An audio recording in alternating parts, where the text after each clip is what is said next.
Sahabat Ekora NTT, salah satu misi dari kerja-kerja Ekora NTT sebagai media publik adalah terus melipat gandakan wacana-wacana kritis sampai kepada tataran-tataran praktis yang dikerjakan di lapangan.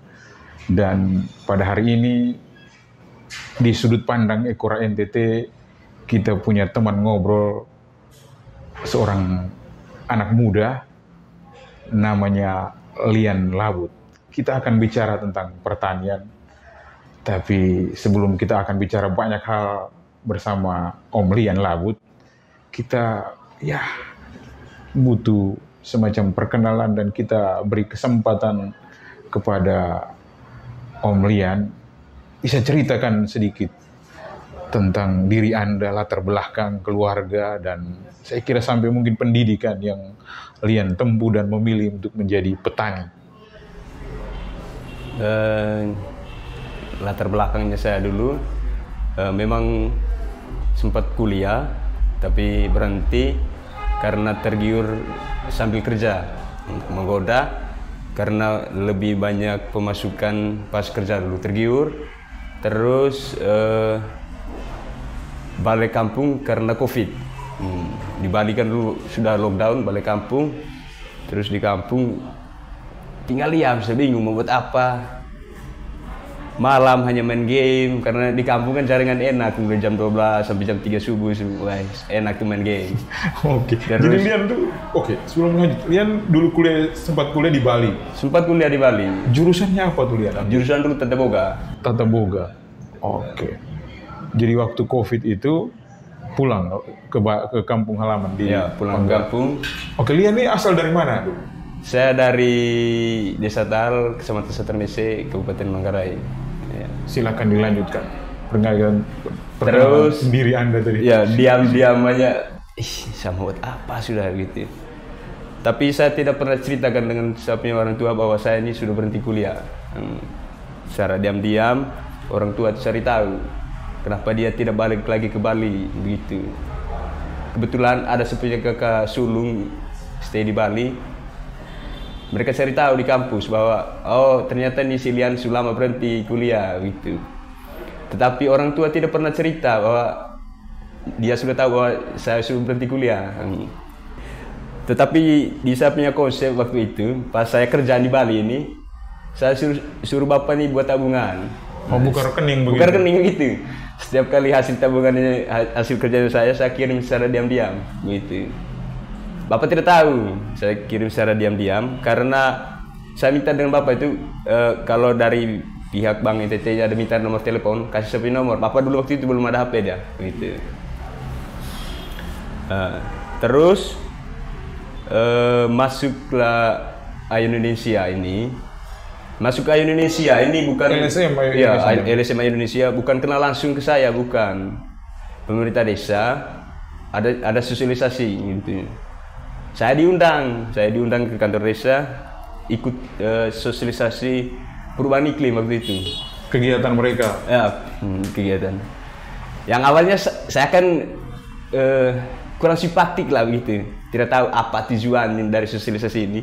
Intinya ada satu teman yang bising nih, kita ada uang duduk nih 50.000 gitu. Nah, saya tertarik kan ini untuk beli rokok ini sudah ada uang.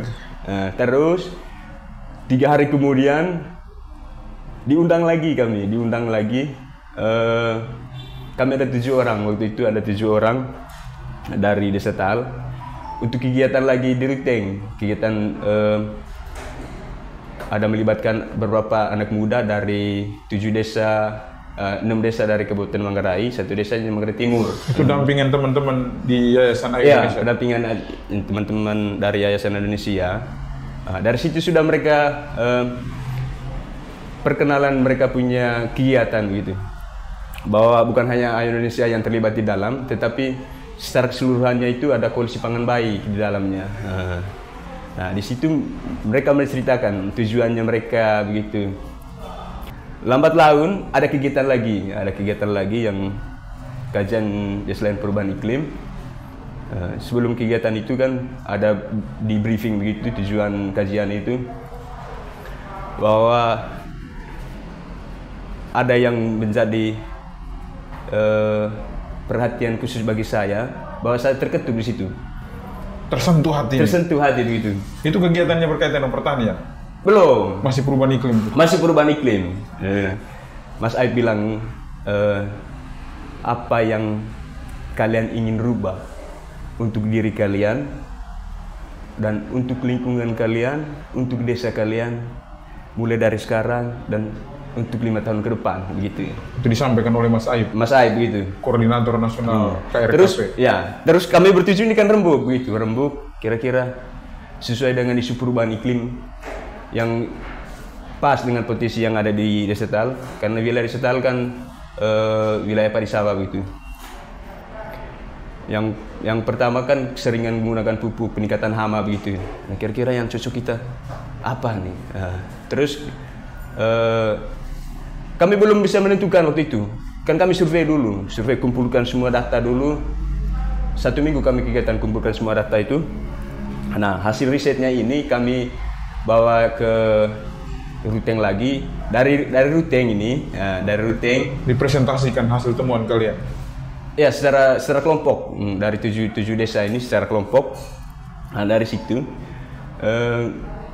Ibu Eni yang dari Ayo Indonesia mengajak saya, kau mau tidak menjadi narasumber di kecamatan untuk presentasikan hasil kajiannya kamu ini? Saya mau uang kan, ya boleh begitu. Tetapi mindset uangnya sudah mulai bergeser gitu. Karena tersentuh dengan semacam pernyataan dari Mas Aib. Mas Aib itu. Nah, yang presentasi itu yang di kecamatan, bahwa dalam hati saya, dalam pemikiran saya, bahwa saya ini bisa dibilang ada kepedulian dari online terhadap diri saya begitu, bahwa saya ini bisa dipercaya oleh orang. Nah, dari situ saya, yang pertama kali saya sebagai narasumber, walaupun secara mental belum siap, apa segala macam lah belum siap waktu itu. Nah, tetapi saya tetap fokus. Nah, ada satu kegiatan lagi di Evata waktu itu. Di Ruteng juga? Di Ruteng. Di Aula Evata? Di Aula Evata. Kuskupan itu? Ya, di Kuskupan. Siapa yang mau ikut untuk pelatihan pertanian organik di Mojokerto? Dari teman-teman yang 36 orang ini, termasuk saya, tidak ada yang berani angkat tangan untuk ikut kegiatan ini. Karena pada umumnya kan belum begitu paham tentang dunia pertanian. Palingan teman yang dari Solo itu karena mereka sudah fokus di kopi waktu itu. Sementara kami kan hanya modal zong aja waktu itu. Gelap lah. Nah, tiba-tiba teman yang samping saya dibisikin, kau sejak gitu. Saya dengan niat tekad angkat tangan gitu, mas saya. Terus putus lagi. Waktu dari koalisi waktu itu, saya ke Kandika, ke Kesindi yang ikut pelatihan di Mojokerto itu, pertanian organik. Tetapi fokus pelatihan waktu itu kan lebih ke hortikulturanya gitu. Tetapi kami sebelumnya sudah mulai pengembangan sorghum sebelumnya. Ikut pelatihan, terus ada sebuah komitmen bahwa kamu harus buatkan sesuatu yang berguna untuk lingkunganmu, sesuai dengan pelatihannya.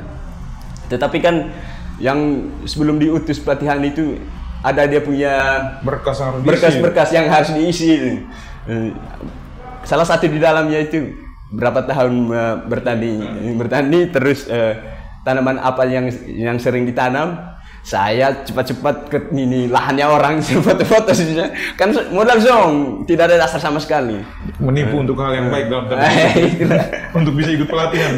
Intinya bisa ikut pelatihan gitu. Iya. Modal zong, saat foto-foto, isi semua dia punya draft-draftnya kirim. Terus saya ikut kegiatan itu. Nah, pulangnya ini saya bingung mau buat apa sudah ini.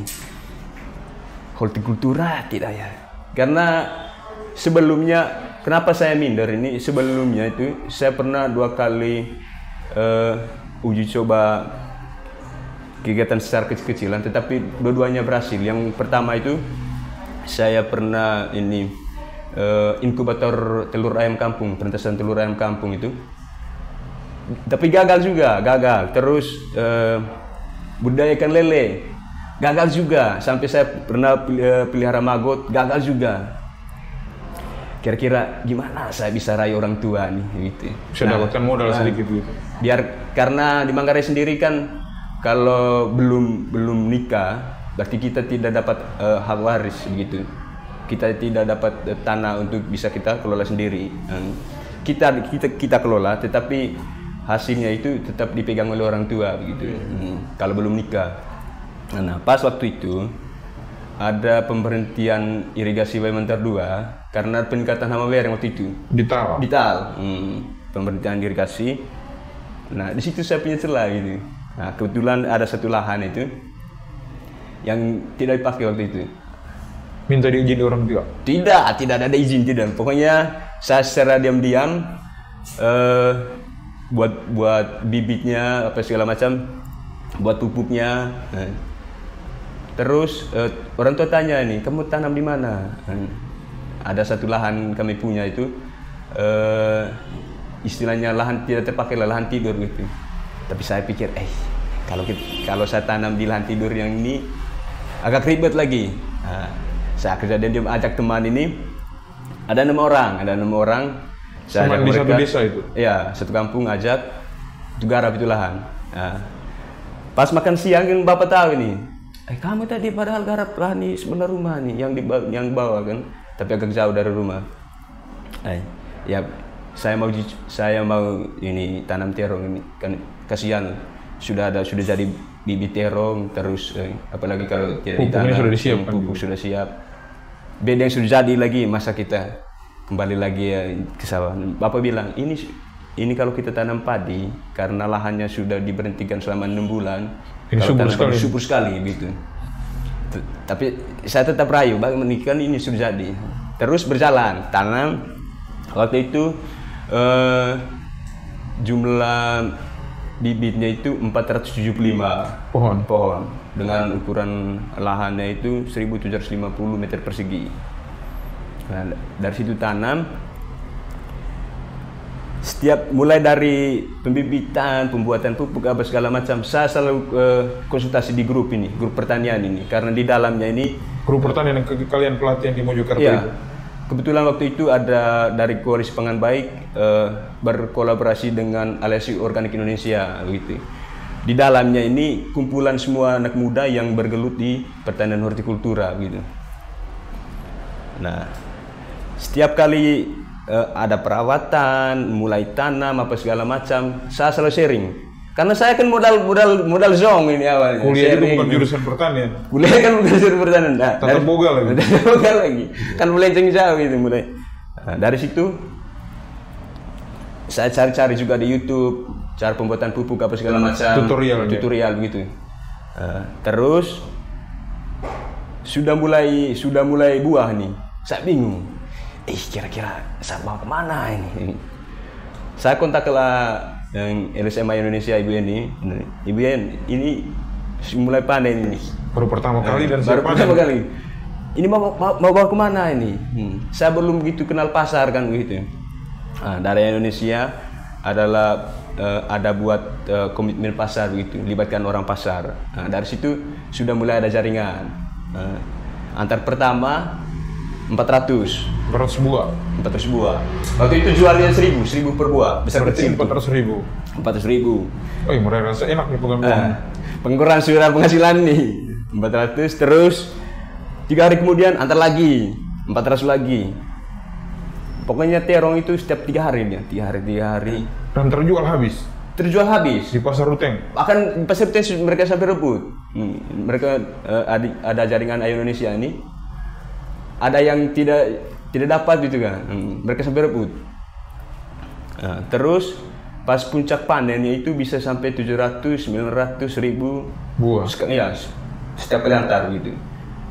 Jadi itu menjadi semacam titik balik kaum ya, memilih menjadi petani. Atau memang sebelum perjumpaan dengan mereka tuh tidak pernah terpikirkan untuk menjadi petani. Padahal orang tua sendiri kan petani kan? Belum terpikirkan jadi petani.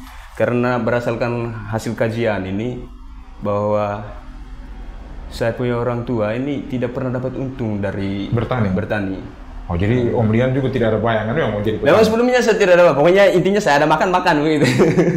Persetan di rumah mau apa, terserah gitu. Tersentuh waktu itu bahwa hasil kajiannya kami, orang tua ini tidak mendapatkan apa-apa dari bertani. Jadi pokoknya hanya untuk sekedar bisa makan lah gitu dari bertani. Pokoknya bahkan setiap kali hasil panen itu hanya bisa untuk menutupi utang sebelumnya. Misalkan karena sudah ambil di tengkulak atau ya tengkulak, terus beli pupuk, istilah ijon itu, beli pupuk apa segala macam, beli obat untuk perawatan begitu. Oke, jadi ketika mengikuti perjumpaan dengan teman-teman di Yayasan Indonesia, terus ikut dalam koalisi pangan baik ya? Iya. Jadi koalisi pangan baik ini kan kerja-kerja mereka untuk urusan semacam pangan, tapi juga kampanye dan suara aksi untuk iklim ya. Oke, saya sendiri teman-teman, kalau boleh dibilang sahabat Ekora NTT, kami di Ekora NTT itu, terlebih saya, itu secara tidak sengaja berjumpa dengan Om Lian di ND tahun 2023 ketika Ekora NTT diminta untuk memberikan pelatihan jurnalisme rakyat untuk teman-teman yang terhimpun dalam koalisi pangan baik, terlebih dampingannya kelompok anak muda termasuk Om Lian kan? Apakah sejak tahun 2023 tuh langsung terlibat di urusan pertanian?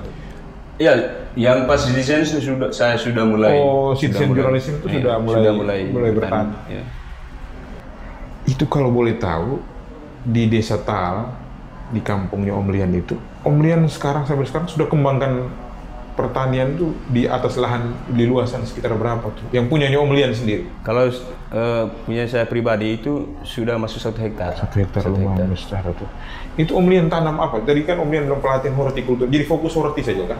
Ya fokus di horti. Itu Om Lian tanam apa saja sih?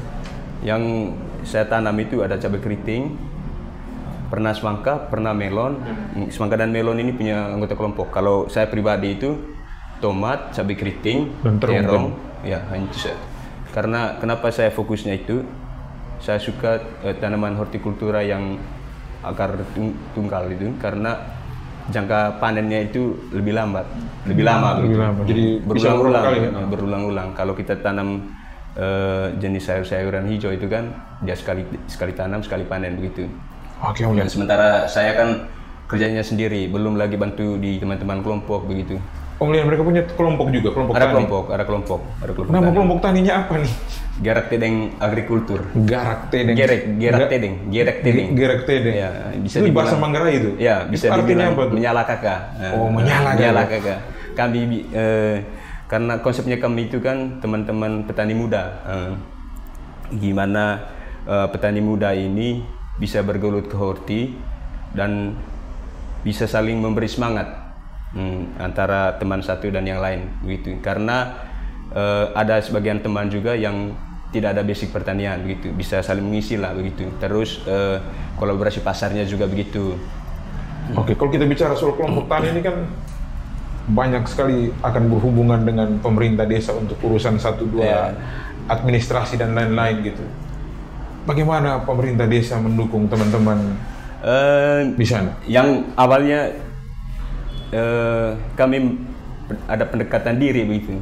Kami pendekatan diri ke desa bahwa kami ini tidak sembarang ajukan suatu permintaan, tetapi kami ada buat sesuatu begitu. Jadi sudah kerja nih? Sudah kerja nih. Kami ada contohnya.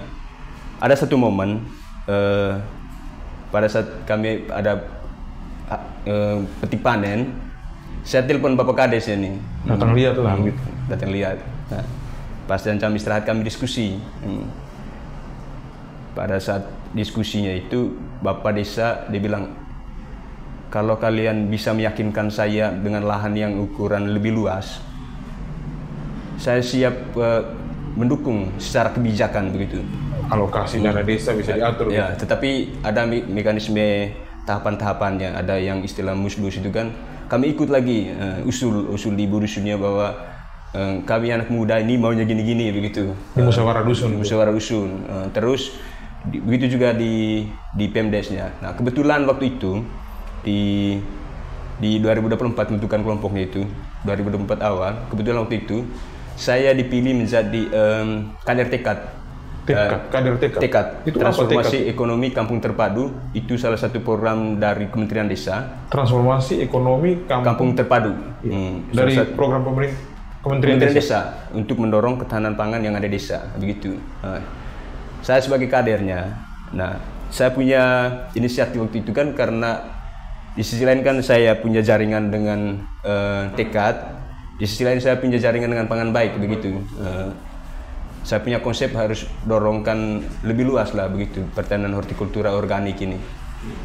Oke, kalau kita bicara soal pangan baik ini kan di dalamnya kan ada ini sebuah konsorsium yang di dalamnya ada beberapa NGO yang fokus mereka tuh di pangan dan isu lingkungan.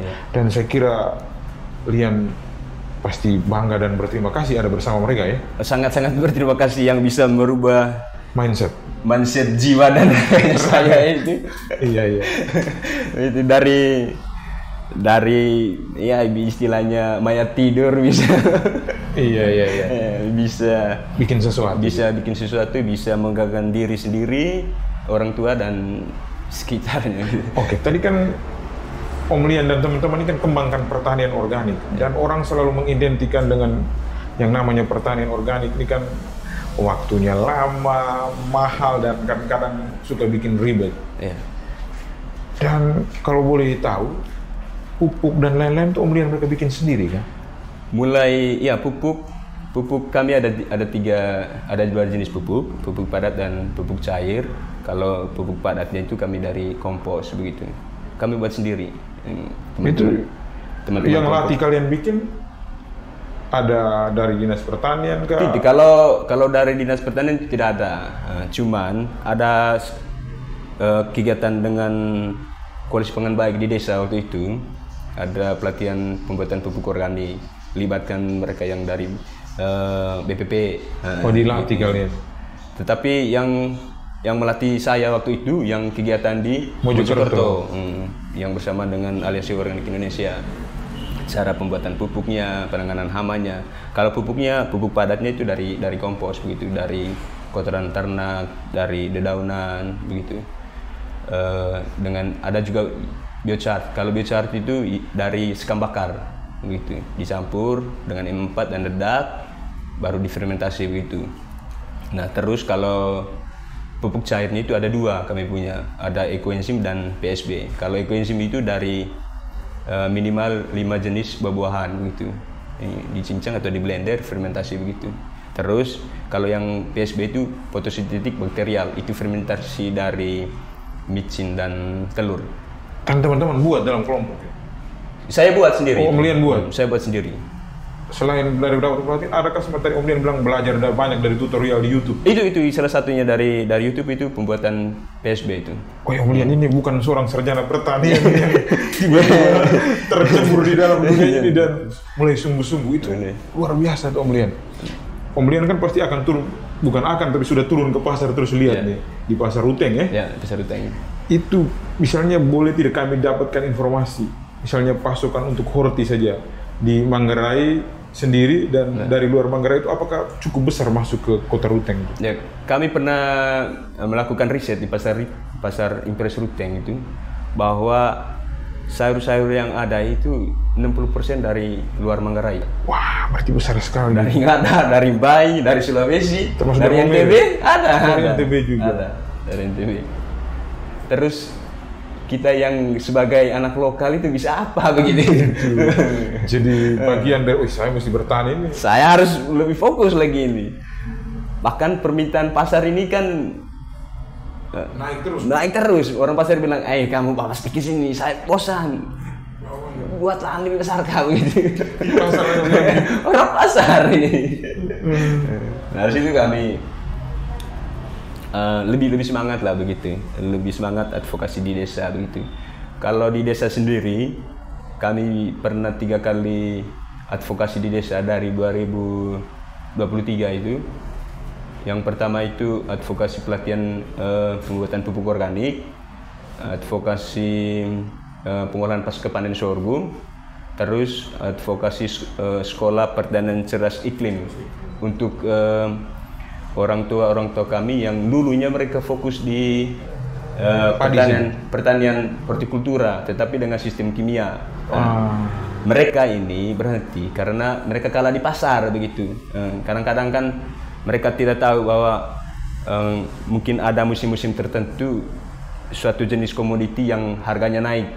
Terus ada musim-musim tertentu satu jenis komoditi yang harganya turun. Nah, pas mereka tanam ini kan tidak belajar peluang pasar begitu, sehingga sampai di pasar tidak sesuai dengan ekspektasinya petani begitu, bahwa harganya yang mereka pikirkan harganya naik ternyata turun begitu. Terpaksa mereka jual. Nah, dari situ mereka berhenti.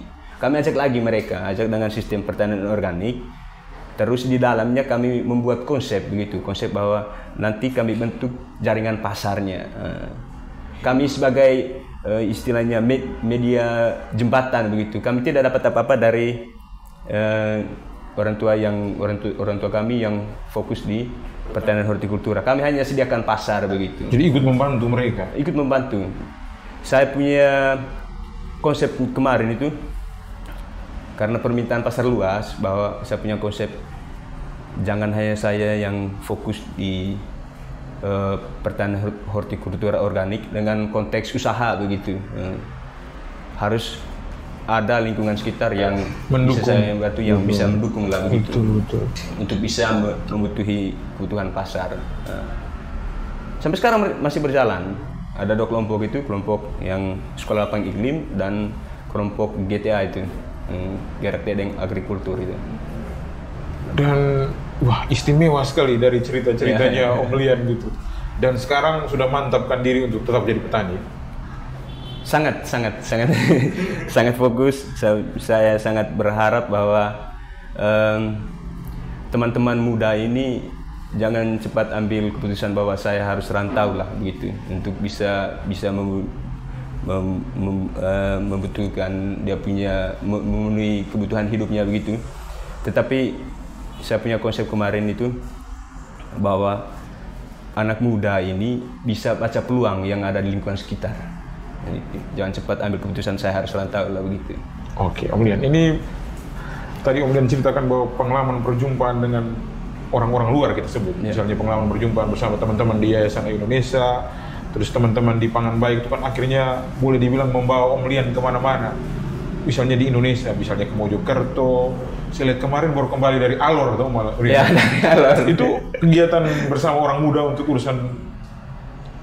Kalau yang sebelum ke Alor, kami ada kegiatan di Flores Timur, di Larantuka, Festival Balinagi. Sebelum festival itu kami ada semacam satu pelatihan konsep wirausaha hijau itu seperti apa. Dia punya manajemen keuangannya itu seperti apa begitu. Jadi sudah dilatih semua. Sudah dilatih mulai dari biaya peralatan, operasional apa segala macam itu semua dihitung gitu. Biar bisa memastikan biar bisa memastikan bahwa keuntungan saya dari usahanya saya sekian begitu. Dan Om Lian senang sekali saya lihat kegiatan-kegiatan begitu. Sangat. Terus ke Alor ikut kegiatan orang muda juga, tetapi dari Koalisi Kopi. Oke.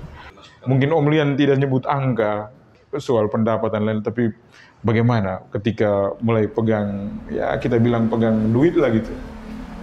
Yang awalnya itu memang dari hasil terong panen awalnya itu saya tidak berani, saya pegang, saya tidak berani. Kasih orang tua. Lebih membahagiakan orang tua itu. Iya, ini sebagai balas jasa. Sebagai balas jasa bahwa hasil jerih payahnya saya di kampung, bahwa mereka bisa membiayai kebutuhannya mereka. Oke. Ada satu hal yang menarik itu saya dengar bahwa Om Lian ini kan selain punya lahan sendiri, tapi sekarang itu sudah berani kontrak lahannya orang. Om Lian ceritakanlah Om Lian itu. Kalau kontrak lahannya orang ini kan saya tidak tahu bahwa orang tua ini dia nabung uang hasilnya nih, nabung. Yang waktu Om Lian transfer waktu ketika bekerja di Bali. Tidak, ini hasil terong. Sebelum itu hasil terong, hasil tomat ini. Ketika Om Lian mulai bertani itu. Hasil bertanian saya kan mereka nabung, tapi saya tidak tahu. Memang ada yang mereka pakai, tetapi lebih banyak menabung lah begitu. Ada satu waktu ada orang yang mengeluh begitu bahwa ini saya punya lahan karena di lahannya di pinggir tebing, lahan sawah, tetapi setiap kali panen itu selalu musibah terus, gagal.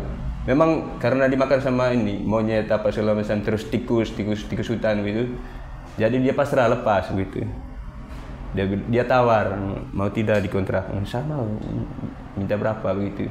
Nah, saya punya konsep waktu itu, kalau saya tanam cabai keriting di situ, saya berani, saya tantang itu monyet tikus itu, coba dia makan, pedasnya cabai rawit. Benar itu. Padahal ada satu masalah, di situ punya peluang gitu. Saya coba. Tanam cabai rawit. Saya tanam cabai rawit. Dan berhasil. Luar biasa. Uang semakin banyak. Oke Om Lian, saya kira ini pengalaman yang menarik sekali. Seorang yang memilih untuk kuliah jurusan Tata Boga tidak selesai, pulang sempat ongkang-ongkang bikin orang tua kepala sakit sampai dengan mau dilempar kapak tadi. Sudah dilempar tadi? Sudah dilempar, tapi terkena. Dan perjumpaan dengan, orang bilang perjumpaan itu selalu menjadi berkat. Bersama teman-teman di Pangan Baik dan terlebih di Yayasan Indonesia yang mengubah mindset Om Lian. Dan apakah mau terus menjadi petani Om Lian? Sangat berfokus. Mau fokus di petani? Lebih fokus ke petani. Saya punya konsep itu lebih banyak yang bertani, lebih banyak juga peluang pasarnya begitu. Oh, di komitmen pasar itu. Pasarnya begitu. Dan kita butuh banyak orang yang akan bahkan ikut menggerakkan ini. Ya, bahkan di desa Talu sayur datang dari luar itu yang pakai pick up, sayur tomat tahu tempe. Oh, makanya mau ubah gitu. Mau ubah kita. Makan organik nih.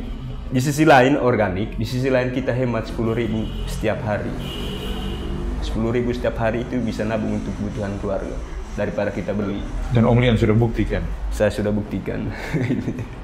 Jadi kita butuh semacam ajakan dari Om Lian untuk orang muda kita supaya tadi Om Lian sempat bilang jangan pergi merantau.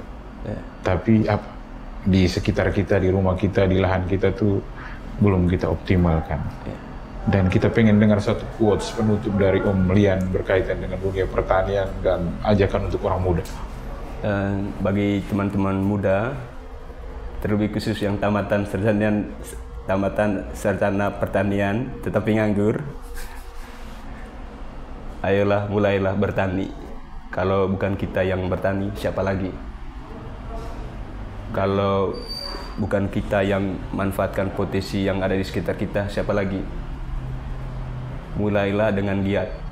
Tidak ada yang namanya rezeki tanpa berusaha. Apalagi tadi Om Lian di Kabupaten Manggarai sendiri, di Ruteng itu 60%-nya itu masih datang dari luar. Berarti. Ya.